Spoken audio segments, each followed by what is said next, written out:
할렐루야. 네, 오늘 종교개혁주일 일부에 나오신 여러분 위에 우리 주님의 축복과 은혜가 함께하기를 간절히 바랍니다. 우리 좌우의 분들 이렇게 마주보면서 한번 인사하시죠. 성령 충만한 주일 되시기 바랍니다. 성령 충만한 주일 되시기 바랍니다. 네. 사람들은 인생을 살면서 두 부류의 사람들을 경험합니다. 한 부류는 아주 나에게 호의적이고 그리고 내 편이 될 수 있는 사람, 늘 나를 위하는 사람들, 그리고 나와 가장 가까운 사람들, 이런 아주 나와 친근한 그런 한 부류를 우리가 생각해 볼 수 있습니다. 자, 그런가 하면 늘 내 곁에는 나에게 친절한 사람들만 있는 거 아니에요. 반대로 다른 한편은 나와 다른 편이 된 사람들이 있어요. 생각이 다르고, 그리고 어떤 경우에는 원수도 될 수 있는, 그리고 나와 아주 거리가 먼 사람들, 이런 두 부류의 사람들이 우리 주위에는 늘 있다는 것입니다. 정치를 잘하는 사람들은 어떤 사람들일까? 가능하면 모든 사람을 자기 편으로 끌어당길 수 있는 사람들이 정치를 잘하는 사람, 마음의 심리를 잘 알고 백성들의 심리를 이용해서 그들을 자기에게로 끌어모으는 것입니다. 또 그렇게 하면은 정치를 잘하는 사람들은 자기 편이 정녕 될 수 없는 사람들은 철저하게 누르는 사람들입니다. 철저하게 그를 무기력하게 해서 자기에게 반대하지 못하게 하는 것입니다. 그래서 정치의 세계에는 원수를 사랑하라 뭐 이런 말은 어울리지 않아요. 그런 말은 아예 없어요. 내 원수는 짓밟아라. 짓밟아라. 힘을 못 쓰게 아주 그렇게 구속시켜라. 뭐 그런 거예요. 자신을 깔보고 자신을 미워하는 자에게 친절을 베풀면 자신이 뭔가 약하다는, 약점이 있다는 굴종의 표시가 되기 때문에 사람들은 자신이 강한 것으로 이렇게 위장합니다. 그러기에 힘이 있는 자는 자기에게 대적하는 자나 약한 자는 짓눌러버리고 자기 편은 철저하게 보호해 줍니다. 자기 편은. 우리 역사 속에서 늘 그런 거 경험하지 않습니까? 아무리 그 사람 잘못해도 내 편이기 때문에 어쨌든 살려내고 봐야 되는 거예요. 이런 사람들을 처세에 능한 사람들이라고 우리는 말합니다. 만약 누가 자신을 괴롭혀도 웃고 자신을 무시해도 그냥 미소 짓고 자신을 욕해도 기뻐하는 자는 이 경쟁의 세상에서 정신 이상자 아니면 낙오자처럼 보일 수밖에 없는 세상입니다. 그래서 인생에는 적과 아군을 분별할 수 있는 능력이 필요하고 적과 아군을 만났을 때 적절하게 대응할 수 있는 능력을 갖고 있어야 우린 세상에서 유능하다는 평가를 받습니다. 자, 그러면 과연 우리 예수님을 따르는 성도는 어떤 태도로 인생을 살아야 될까? 우리는 사람들을 어떻게 대하고 어떻게 그들을 바라봐야 할 것인가 하는 것입니다. 자, 오늘 우리는 다시 엘리야의 이야기로 돌아옵니다. 엘리야는 갈멜산에서 불을 내린 그 시대의 위대한 사람이지만은 결국은 아무것도 변화되지 않으니까 결국 낙심에 빠졌고 아합의 부인 이세벨이 엘리야를 죽이려고 할 때 그런 먼 길을 도망쳐서 호렙산까지 오게 됩니다. 광야를 350km나 그런 달려왔습니다. 그리고 이제 그런 호렙산 한 동굴에서 하나님의 음성을 듣습니다. 하나님께서는 엘리야에게 여호와 앞에 서라고 말씀하십니다. 그리고 여호와께서 그 엘리야 앞을 지나가는데 크고 강한 바람이 일어나 산을 가릅니다. 그리고 바위를 부숩니다. 근데 거기에는 여호와께서 계시지 않았다는 것입니다. 또 바람 후에 큰 지진이 밀려오지만 지진 가운데서도 여호와께서는 계시지 않았다는 것입니다. 자, 우리 11절 말씀을 다시 한번 읽죠. 오늘 본문 11절입니다. 시작. 여호와께서 이르시되 너는 나가서 여호와 앞에서 산에 서라 하시더니 여호와께서 지나가시는데 여호와 앞에 크고 강한 바람이 산을 가르고 바위를 부수나 바람 가운데 여호와께서 계시지 아니하며 바람 후에 지진이 있으나 지진 가운데도 여호와께서 계시지 아니하며. 아니, 여호와 앞에 서라 그래 놓고는 또 여호와께서 지나가시는데 그 산을 가르는 그런 바람, 태풍 가운데도 또 온 천지를 진동시키는 지진 가운데도 여호와께서는 계시지 않았다는 것입니다. 어떻게 바람이 저절로 불고 지진이 저절로 일어날 수 있습니까? 하나님이 개입하지 않으셨는데 어떻게 이런 일이 가능하겠습니까? 분명히 여호와께서 엘리야 앞을 지나갈 때 부는 강력한 바람이었습니다. 또 지진도 하나님과 상관없이 일어날 수가 없습니다.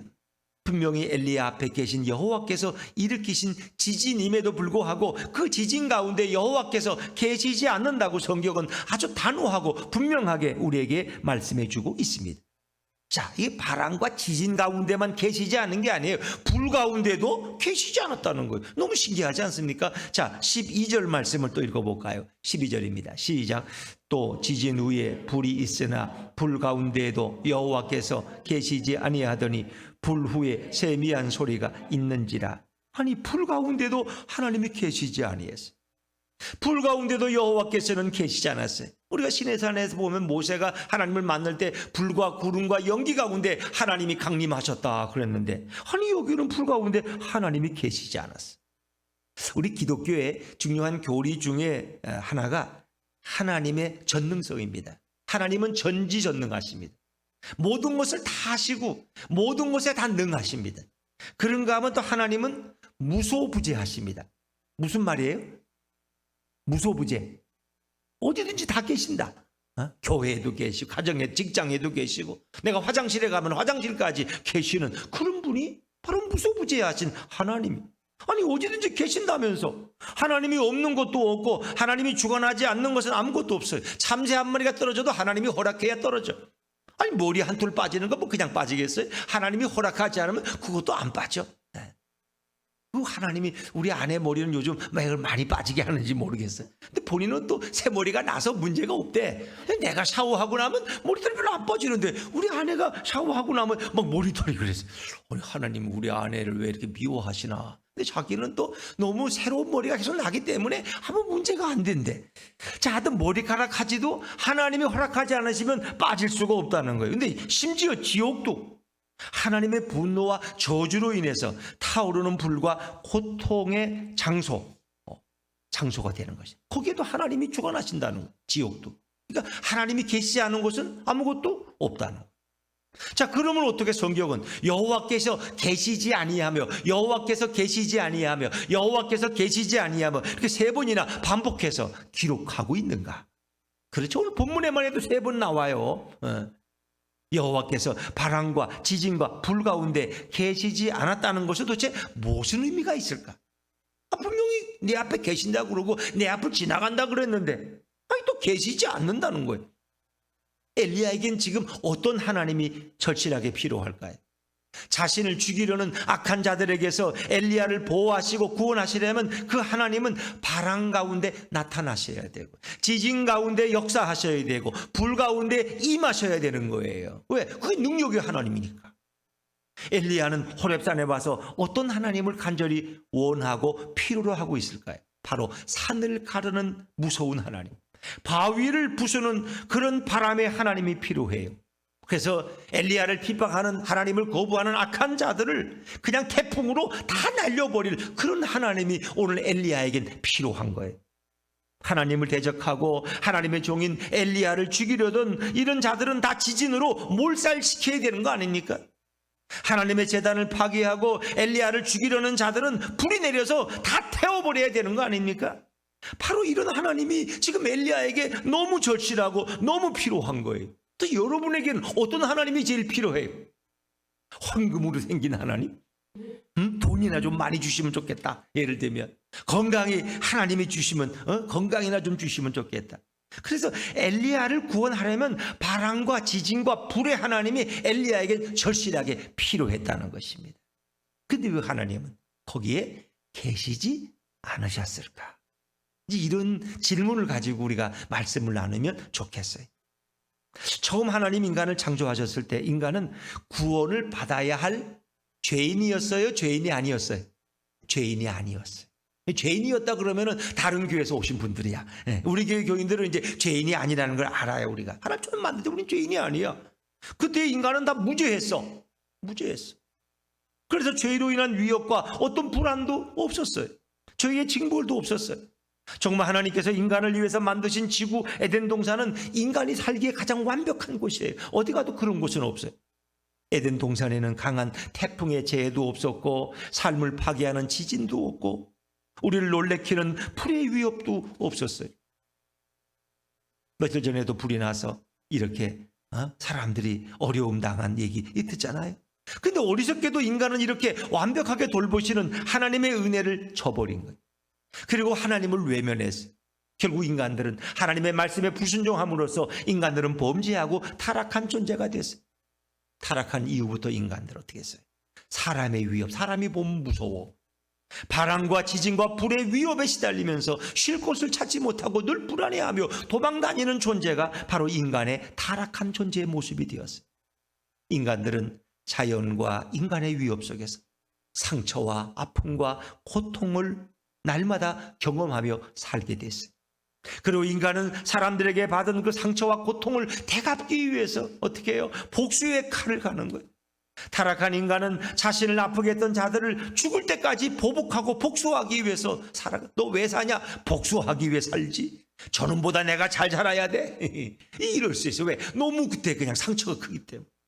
하나님을 배신하고 하나님을 떠난 인간들은 평생 혹독한 대가를 치르면서 도망다니며 사는 존재가 되었다는 것입니다. 여러분, 다시 호렙산으로 돌아가 봅니다. 호렙산에서 엘리야는 여호와 앞에 서 있습니다. 11절에서 엘리야 앞으로 여호와께서 지나가겠다고 말씀하십니다. 엘리야는 드디어 여호와께서 전능한 능력으로 악한 자들을 징벌하고 정죄할 것을 기대하며 감사한 마음으로 지금 하나님 앞에 서 있습니다. 그런데 강한 바람이 산을 가르고 강력한 지진이 산을 흔들고 뜨거운 불이 바위를 녹여도 그 가운데 여호와께서 계시지 않는 이상하고 황당한 경험을 하게 되었습니다. 도대체 이것은, 이 본문은 어떤 의미를 가지고 있는 것일까? 왜 우리에게 오늘 성경은 이런 본문을 소개해주고 있는 것일까? 왜 여호와께서 바람과 지진과 불 가운데 임하지 않으시고 역사하지 않으시는가? 엘리야는 원수들을 징벌하고 자신의 원수를 바람과 지진과 불로 심판하리라 기대했는데 여호와께서는 그런 방법을 원하지 않으셨다는 것입니다. 이 본문에서 바람과 지진과 불 가운데 하나님이 없었다는 뜻은 무엇일까요? 하나님을 대적하고 엘리야를 죽이려 했던 자들을 바람과 지진과 불로 보복하지 않겠다는 하나님의 뜻이고 하나님의 계획인 줄로 믿습니다. 하나님께서는 엘리야가 원하는 방법으로 원수를 갚지 않으십니다. 오히려 하나님께서는 이스라엘을 죽이지 않고 살려주시겠다는 의도와 계획을 분명히 엘리야에게 알리고 계십니다. 하나님이 원하지 않는 방법은 하나님이 계시지 않는다는 표현과 의미를 담고 있습니다. 하나님께서는 엘리야가 원하는 식의 방법으로 완악한 완고한 이스라엘에게 보복하지 않겠다고 하시는 겁니다. 엘리야는 당황했고 상당히 놀랐습니다. 여러분, 이 땅에 예수님이 큰 권능과 능력으로 오셔서 메시아를 기다리는 성도들을 핍박하던 그런 죄인들을 우리 예수님께서 강한 바람과 무서운 지진과 맹렬한 불로 쓰러뜨리고 날려보내면 얼마나 좋겠어요. 그런데 예수님은 그렇게 하지 않는다는 거예요. 예수님은 오히려 이 땅에 오셔서 그 죄인들을, 예수 믿는 자들을 핍박하던 그 죄인들을 구원하겠다는 그런 예표적 사건으로 우리는 오늘 열왕기상 19장을 읽을 수가 있습니다. 예수님께서는 어떤 유혹과 살해의 위험 속에서도 그런 죄인들에게 보복하고 심판하는 예수님이 아니라는 것입니다. 오히려 그런 죄인들, 그런 악인들을 예수님은 불쌍히 여기고 구원해 주시겠다는 뜻을 분명히 우리에게 이 구약의 본문을 통해서 말씀하고 계십니다. 여러분, 인간은 누군가로부터 공격을 받거나 비난을 받거나 상처를 받으면 마음에 그것이 남아요. 평생 가요, 그것이. 그래가지고 기회만 되면 보복하려고 하는 것이 인간의 마음입니다. 인간은 자신을 괴롭힌 자를 정말 바람으로 날려버리고 싶고 지진으로 넘어뜨리고 싶고 불로 태워버리고 싶은 것이 인간의 보복의 의지입니다. 그러나 예수님은 인간과 완전히 다른 분입니다. 예수님은 바로 하나님이고 신이기 때문에 어떤 유혹과 핍박 속에서도 오히려 죄인들을 불쌍히 여기시고 긍휼히 여기시고 구원해 줄 수 있는 분이 우리 예수님이십니다. 예수님은 신이기 때문에 자신을 모욕하고 핍박하는 자를 오히려 구원할 수 있는 전능한 성품을 가지고 계십니다. 전능한 신은 우주 전체를 날려보낼 수 있고 우주 전체를 불태울 수 있는 능력을 가지고 계십니다. 그러나 전능한 신이신 예수님은 그런 식의 보복으로 사역하지 않으십니다. 오히려 죄인들을 불쌍히 여기셔서 구원시켜 줄 수 있는 분이 바로 우리 예수님이십니다. 우리 예수님은 어떤 죄인도 구원시킬 수 있는 전능한 신성과 신적인 능력이 예수님 안에 가득한 줄로 믿습니다. 인간은 상대의 행동과 마음을 보면서 저를 구원해 줄까 말까, 만약 내가 미워하던 사람이 물에 빠졌어, 저놈을 구원해? 그냥 내버려. 내가 뭐 꼭 구출해질 이유가 있나? 아무도 보는 사람이 없는데 그냥 가고 싶어. 그러나 내게 너무 은혜를 베풀고 내가 좋아하는 사람이 물에 빠지면 그냥 지나갈 수가 없지. 내가 저 사람을 건져줘야지. 그런데 인간은 그래요. 상대의 행동과 마음을 보면서 구원하지만 신이신 예수님은 인간과 다르게 어떤 죄인도 보복하지 않고 구원하시는 분이 우리 예수님이세요. 예수님께서는 인간을 불쌍히 여기시고 은혜를 주기 위해서 이 땅에 오신 거예요. 그런데 인간들은 예수님의 강력한 설교를 듣고 마음의 변화를 받기는커녕 오히려 예수님의 설교를 거부하고 비판하고 예수님을 책잡은 것이 인간들의 모습입니다. 예수님의 설교에 마음을 열고 변화받아야 될 영혼들이 오히려 예수님의 설교를 철저하게 거부합니다. 당시에 예수님의 설교는 온순하거나 부드러운 설교만은 아니었습니다. 오히려 종교 지도자들에게 그 당시에 설교자들에게 아주 강력하게 예수님은 설교하십니다. 그래서 유대인들은 예수께서 심판하고 보복하려고 이 땅에 왔다고 심하게 비난하고 비아냥거립니다. 예수님을 거친 말로 모독했습니다. 그래서 예수님은 뭐라고 말씀하고 계십니까? 자, 요한복음 12장 47절 말씀 우리 자막에서 한번 읽어보시죠. 시작. 사람이 내 말을 듣고 지키지 아니할지라도 내가 그를 심판하지 아니하노라. 내가 온 것은 세상을 구원하려 함이로다. 아멘. 그렇습니다. 누가 내 말을 듣고 내 말을 거부해도 내가 그를 심판하지 아니하노라. 내가 온 것은 그에게 은혜를 베풀고 구원하려 함이라는 것입니다. 예수님의 말씀을 듣고 따르지 않아도 예수님은 그런 자들을 심판하러 오신 분이 아닙니다. 심판하려 온 것이 아니라 오히려 그들을 구원하고자 하셨습니다. 그럼에도 유대인들은 예수님의 강력한 촉구와 설교를 세상을 심판하기 위해서 왔다고 비아냥거립니다. 예수님은 세상을 심판하러 오시지 않았지만 유대인들은 예수님을 향해서 사역하시는 동안 심판하러 왔다고 멸시하고 미워했습니다. 설교 후에 이렇게 많은 비판과 거친 욕을 당한 분은 아마 세상에 예수님이 단연 으뜸일 것입니다. 예수님은 사람들을 구원하러 왔음에도 불구하고 수많은 그들의 비난과 비평을 받았던 분이 우리 예수님이십니다. 예수께서 이제 생애의 마지막 십자가를 지기 위해서 예루살렘으로 올라가십니다. 이제 승천하실 기약에 찼다고 오늘 성경은 말하죠. 예루살렘으로 올라가시는데 사마리아 지역을 통과하게 됐습니다. 어떤 일이 있었을까요? 자, 누가복음 9장 51절부터 55절까지 말씀 좀 길지만 천천히 우리 한 절씩 읽겠습니다. 시작. 예수께서 승천하실 기약이 차감해 예루살렘을 향하여 올라가기로 굳게 결심하시고 사자들을 앞서 보내심에 그들이 가서 예수를 위하여 준비하려고 사마리아인의 한 마을에 들어갔더니 예수께서 예루살렘을 향하여 가시기 때문에 그들이 받아들이지 아니하는지라. 제자 야고보와 요한이 이를 보고 이르되 주여 우리가 불을 명하여 하늘로부터 내려 저들을 멸하라 하기를 원하시나이까. 예수께서 돌아보시며 꾸짖으시고 함께 다른 마을로 가시니라. 아멘. 예수님이 이게 십자가를 지러 예루살렘에 올라가는 길이었어요. 자, 그리고 이제 예수님은 지하들을 먼저 보내서 좀 예수님이 유숙할 곳을 마련하게 그렇게 사자들을 보냈어요. 근데 그들은, 사마리아 사람들은 예수님 일행을 거부합니다. 그리고 냉대하고 내어 쫓습니다. 그 당시 근동의 문화는 지나가는 나그네를 대접하는 것은 아주 보람 있는 일이고 아주 예의 범절이 있는 그런 거예요. 그들의 문화예요. 그게 선행이에요. 근데 이 사마리아인들은 유대인들에 대해서 평소 감정이 안 좋아. 왜? 유대인들이 사마리아인들은 아수르인들과 피가 섞였다고 해서 같은 동족이지만 동족으로 대우하지 않았습니다. 그들을 핍박하고 사마리아인들을 사람으로 취급해 주질 않았어요. 그러니까 늘 냉대를 받던 사람들이 감정이, 복수의 감정이 있는 거야. 근데 유대인은 예수님이 그 일행이 어디로 간다고? 예루살렘으로 간다는 거야. 다른 데로 간다면 혹시 몰라. 근데 예루살렘으로 온다는 말에 기겁을 하는 거야. 왜? 예루살렘이 제일 싫어하는 곳이거든. 원래 예루살렘이 사마리아인들과 유대인들이 다 같이 예배드리던 곳이 예루살렘이야. 근데 이는 자기들만 가서 예배드려. 사마리아인은 못 온다는 거예요. 너희들은 못 들어. 왜? 너는 혼혈족이라는 거예요. 아수르인들과 이방인들과 피를 섞었기 때문에 너희는 못 온다는 거예요. 굉장히 마음이 상처를 많이 받았어요, 사마리아인들이. 그렇기 때문에 예수님의 일행을 거부했다는 거예요.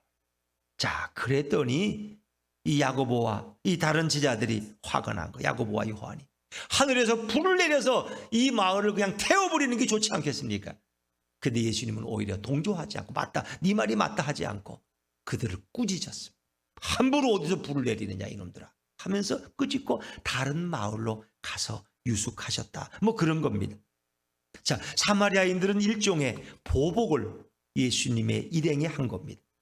지하들은 화가 나서 건의했지만 예수님은 오히려 지하들을 꾸짖었습니다.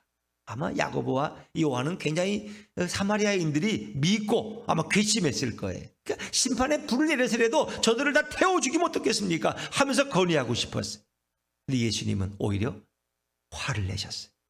예수님은 오히려 죄 많은 땅에 죽어가는 죄인들을 구원하기 위해서 오셨기 때문입니다.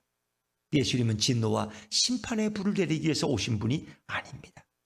여러분, 우리가 이 인간의 구원, 인간적인 구원은 뭐예요? 자신에게 잘 해주고 자신을 인정해주고 자신을 좋아해주면 그 사람은 구원해주고 그런 것이 인간의 마음, 인지상정 아닙니까? 그러나 예수님의 구원은 아닙니다. 예수님을 미워하고 무시하고 예수님 자신을 죽이려 하는 자들까지도, 더럽고 추악한 죄인들까지도 예수님은 구원해 주시는 분이라는 거예요. 인간은 누군가가 도와주고 잘해주면 그런 자를 구원하는 것이 인간의 구원이에요. 그러나 예수님의 구원은 아무도 자기를 좋아하지 않고 자기를 십자가에 못 박을지라도 그런 자를 끝까지 돌봐주고 보복하지 않고 은혜를 베풀어 주는 분이 바로 우리 예수님이세요. 진정한 구원이란 타인에게 보복하는 것이 아닙니다.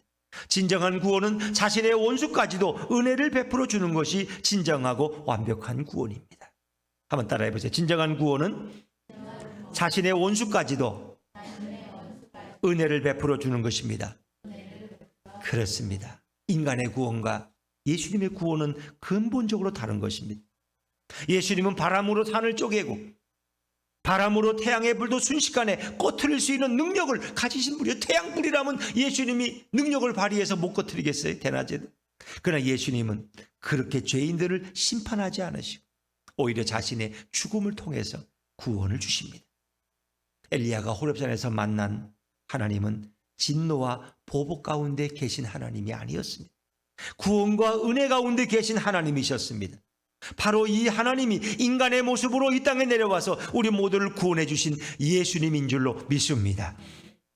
하나님께서 처음 창조한 세상은 어떤 자연의 위협도 없었어요. 어떤 산과 어떤 지진과 바람과 불의 어떤 그런 위협도 없었어요. 그러나 인간이 하나님의 은혜를 저버리고 타락함으로 이제는 재해가 올 때마다 사람들은 불안해합니다. 사람들의 위험 속에서 늘 불안함에 살아갑니다.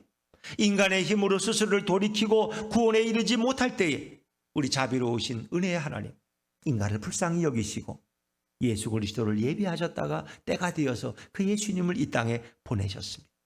그래서 진노와 저주에서 인간을 구원하도록 역사하신 분이 우리 하늘 아버지 되신 전능하신 하나님이십니다.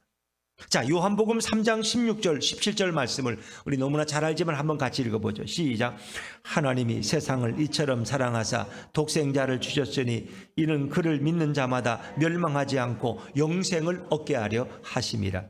하나님이 그 아들을 세상에 보내신 것은 세상을 심판하려 하심이 아니요 그로 말미암아 세상이 구원을 받게 하려 하심이라. 그렇습니다.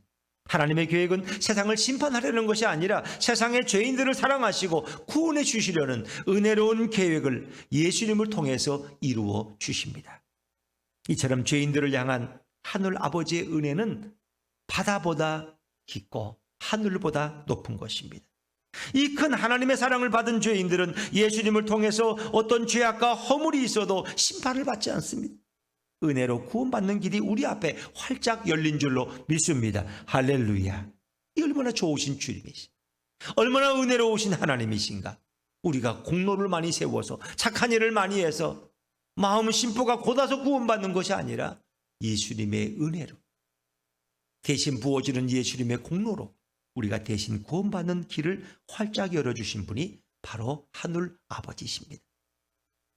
호렙산까지 쫓겨온 엘리야는 이제 하나님께서 크게 진노하셔서 이스라엘 민족 전체를 바람으로 날려버리고 지진으로 쓰러뜨리고 불로 태워버리기를 원했지만 호렙산에서 진정한 은혜의 하나님을 다시 깨닫고 경험하게 됩니다. 엘리야 자신도 하늘에서 불을 내린 사람 아닙니까? 기도해서. 그렇죠? 엘리야의 제단에 하늘에서 불이 내렸죠. 그가 기도할 때. 그리고 3년 6개월 동안 이스라엘 전역에 비가 오지 않았지만 엘리야가 성종이 우리와 같은 사람인데 그가 비 오기를 기도했더니 하늘이 문을 열고 비를 내렸다 그래요. 이런 기적의 주인공이 엘리야예요. 그런데 이 엘리야도 정말 은혜의 하나님을 알지 못했다. 이게 안타까운 거죠. 엘리야는 정작 본인은 은혜로 구원을 받았지만 자신이 거룩해서 구원받은 줄 오해하면서 지옥 갈 뻔한 인물이 바로 엘리야였습니다. 구원을 이루어 주시기 위해서 은혜를 베푸시는 하나님을 알지 못하면 결국 자신의 의로움으로 구원을 얻어야 하는데 그런 인생은 세상에 아무도 없습니다. 저 자신을 포함해서. 엘리야는 사역은 열심히 했지만 가장 중요한 은혜의 하나님을 몰랐습니다. 그 하나님을 잊어버렸어요. 우리가 이 신앙생활을 하면서 경험하는 하나의 가장 큰 위험이 뭔지, 리스크가 뭔지 아세요? 은혜의 하나님을 잊어버리는. 특히 열심히 주일 나오고 열심히 11조하고 열심히 봉사하니까 난 당연히 구원받겠지 이렇게 생각하는 거예요. 그 은혜의 하나님이 없어. 은혜가 뭐 필요해? 나처럼 이렇게 열심히 하면 다 구원받아. 복받고 축복받아. 이것만 남는 거야. 자기 공로만 남는. 이게 제일 위험하다는 거 아세요? 그래서 목사님, 장로님이 잘못하면은 천국에 못 갈 확률이 성도님이 갈 확률보다 더 적다는 거 아세요? 왜? 나는 열심히 했단 말이에요. 나는 목회를 30년 했는데 새벽기도 한 번 빠진 적이 없는데 저는 그래서 가끔씩 한 번씩 빠져요. 그냥 아파서도 빠지고. 간격으로. 왜? 안에 한 번도 안 빠지고 내가 계산하고 있다면 어디 가서도 말할 거 아니야. 나는 새벽기도 30년도 한 번도 안 빠졌다고. 천둥이 와도 나는 가고 코로나 가운데도 나는 빠진 적이 없다고. 얼마나 자신이 의로워. 40일 금식기도 3번 하면요 참 훌륭한 분들이지만 지옥으로 갈 확률도 많다는 거예요. 자기 의가 충만해서. 넌 3일 금식해봤냐? 장로님 20일 금식해봤어요? 못 해봤죠? 나는 40일을 3번씩 했어요. 누가 그 앞에서 감히 얼굴을 들겠어? 자기를 드러내. 그것 때문에 그런 지옥 갈 확률이 많다는. 물론 그렇다고 또 그분들이 은혜를 더 많이 사모하고 더 겸손해져서 더 하나님의 사랑을 많이 받을 수 있죠. 그러나 그런 위험도 있다는 거예요. 엘리야도 그럴 뻔했다는 거니까. 엘리야도.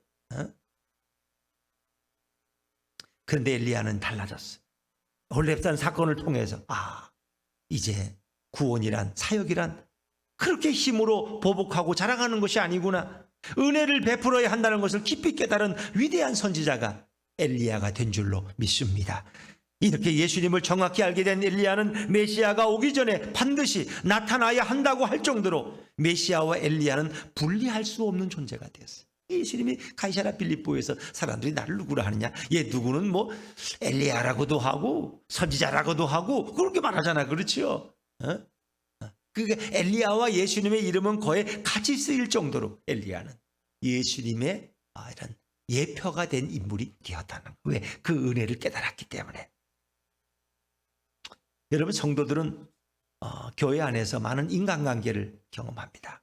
희노애락을 교회에서 다 경험해. 좋은 것도 경험하고 막 신경질 나고 화내는 것도 교회에서 경험해. 이 성도가 사람들이 많은 시장이나 길거리에서 상처를 받거나 전혀 모르는 사람에게 상처를 받는 것은 없어요. 거의 없어요.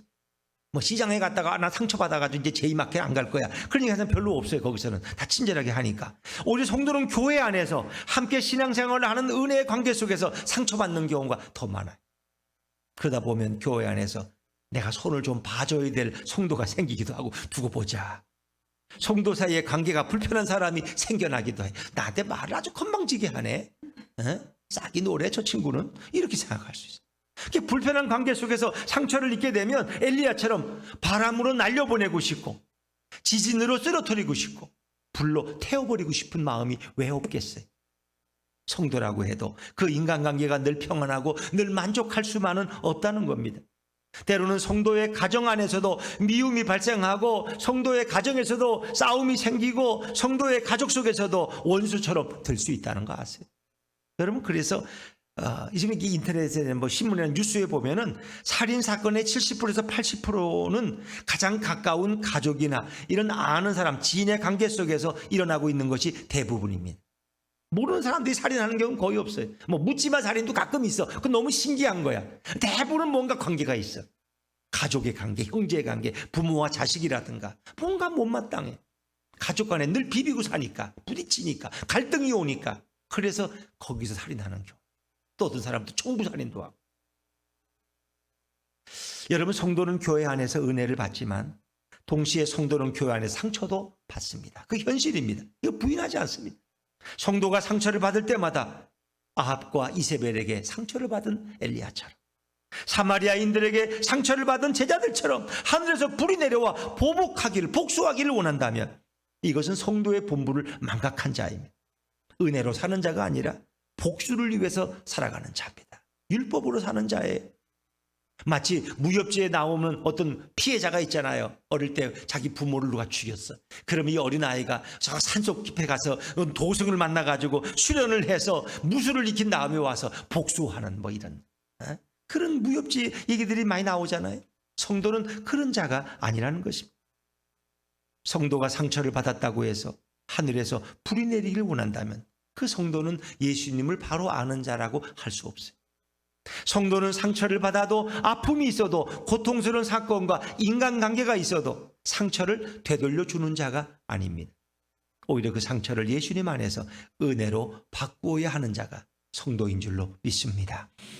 성도들이 교회에 나올 때마다 복수하기 위해서 나온다면 예수님에게 책망받은 제자들처럼 오히려 더 꾸지람을 당하고 말 것입니다. 예수님은 잘못한 사마리아인들을 꾸짖지 않으시고 오히려 제자들을 책망하셨습니다. 성도는 교회에서 누군가에게 보복하기 위해서 신앙생활을 하는 자가 아닙니다. 성도는 예수님의 은혜를 받고 은혜롭게 사는 자가 바로 성도여야 합니다. 그러기에 성도는 화가 난 제자들을 본받는 자가 아니라 예수님을 본받는 자가 되어야 하는 것입니다. 예수님은 이 땅에 오셔서 진노의 바람 가운데, 꾸짖음의 지진 가운데, 책망의 불 가운데 계시지 않으셨고 역사하지 않으셨습니다. 성도는 바로 이런 예수님을 정확하게 알아야 됩니다. 죄인들을 불쌍히 여기시고 오늘도 구원하기 위해서 애쓰시고 인내하시고 참으시고 은혜를 베푸시는 예수님을 정확히 아는 자가 바로 성도가 되어야 할 줄로 믿습니다. 우리는 원수 갚기 위해 사는 자가 아닙니다. 어떤 사람은 복수하기 위해서. 너 왜 사냐? 우리 아버지 원수 갚으려. 얼마나 불행한 인생이에요. 가족이나 성도나 지인에게 상처를 받고 오해를 받고 멸시를 받아도 상처받고 고통받은 엘리야가 원하는 모습으로 하나님은 나타나지 않으셨습니다. 이 땅에 오신 예수님은 누군가에게 보복하고 원수 갚기 위해서 사역하다가 십자가에서 죽으신 분이 아닙니다. 이제부터 우리 안에 예수님의 모습이 있어야 합니다. 예수님은 우리 안에 은혜로 역사하기를 원하십니다. 예수님은 우리에게 모든 상처 준 자를 다 용서해 주시기를 원하십니다. 모든 원수와 화해하시기를 원하시고 모든 상처 준 자에게 감싸주기를 원하십니다. 예수님은 상처 준 자에게 보복하지 않으시고 은혜를 주시는 분입니다. 자신을 친히 십자가에 매다는 자들을 용서해달라고 간절히 기도했던 분이 바로 예수님이십니다. 저의 죄를 저에게 돌리지 마옵시고. 우리는 예수님을 정확히 알아야 됩니다. 자기를 죽였던 자까지 보복하지 않으시고 은혜를 내려주신 분이 바로 우리 주님이십니다. 자신을 배신한 제 아들을 보복하지 않으시고 제 아들을 다 품어주셨습니다. 베드로까지도 품어주셨어요. 우리가 이제부터는 상처를 주고 보복하는 인생을 살지 않고 오히려 예수님처럼 때로는 멸시를 받고 때로는 오해를 받고 때로는 상처를 받아도 계속해서 품어주면 결국 예수님께서 모든 막힌 남과 관계를 다 허물어 주시고 원수된 배우자와 자식이라도 둘도 없는 관계가 되게 하실 줄로 믿습니다. 결국 보복하는 자는 누워서 자기 얼굴에 침 뱉는 어리석은 인생과 같습니다. 우리 예수님은 죄인에게 돌을 던지기 위해서 이 땅에 오신 분이 아닙니다. 예수님은 죄인들을 위해 죽기 위해서 오셨는데 그분이 죄인들에게 바람과 지진과 불의 저주로 다 죽이기를 원하셨겠습니까? 그렇지 않습니다. 얼마든지 예수님은 불을 내려 그들을 멸망시킬 수 있는 분이지만 그분은 살아생전에 단 한 번도 죄인들을 바람으로 날려본 적도 없고 죄인들을 지진으로 쓰러뜨리신 적도 없고 죄인들을 단 한 번도 불로 태우신 적도 없으십니다. 교회 나오는 성도들은 은혜를 받고 은혜를 베풀려고 나오는 것입니다. 가정에서, 교회에서, 직장에서 수많은 자들을 오늘 은혜로 품어주는 우리 성도들 되시기를 바랍니다. 그런 자의 마음에는 예수님이 충만히 임재하십니다. 교회는 용서와 은혜와 화합의 장소가 되어야 하는 것입니다. 가정도 먼저 용서하고 먼저 은혜를 나누고 먼저 품어주어야 가정도 원수가 되지 않고 은혜로 하나가 될 줄로 믿습니다. 사랑하는 여러분, 우린 세상의 정치꾼들처럼 보복하는 삶을 살면 안 됩니다. 우리는 예수님처럼 은혜를 베풀며 살아야 할 줄로 믿습니다. 이것이 진정 504주년 종교개혁주의를 보내는 교회와 성도의 진정한 개혁이 아니겠습니까? 이렇게 사는 자에게 우리 예수님은 평생 쫓아다니시면서 평생 우리에게 은혜 받게 하시고 어디를 가든지 지켜주실 줄로 믿습니다. 이 은혜가, 이 복이 예수품교회 모든 성도에게 임하기를 주의 이름으로 축원합니다.